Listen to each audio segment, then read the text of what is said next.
راغلي دي چې اوس په چې کوم مطلب ورو الپتی ورته په څه ورته وي د هغې نه به هم ځان وغوښتی وم خو چې بس پیسو بچ کولو والا څوک وروستو وی په شرط د دې که نه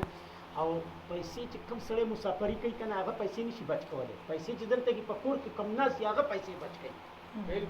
بدې روزه کوي پیسې بچ کولو والا د کور والا دی هغه خو چې کله چې ته ورته یو دوه خبرې وکړې چې دلته کې یو کس دی زما سره پیسې جمع کوي سیره سره جمع کوي نو هغه ښځه دومره مړه اوس دې کې دا شعر ورکړی دی نو هغه واړی نه دي هغه وروره چې کوم مطلب چې یو بچی سملی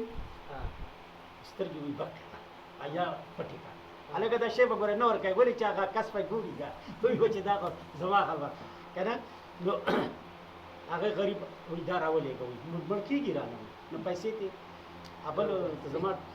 زما کور والا ورته وي دا خو دې ډېړی چپه کړې دا خاوند دا به ستا د ټول عمر هلته کېږي که نه په مسافري به وي که نه او دا خبرې مې هغه موږ دا تلې زموږ لپاره موږ ګټي ده نو ګټي خدای خالي نو دومره په زیاتې هم غږ به یو کس خبره کوله نظر یې ته یم وکړې یو کس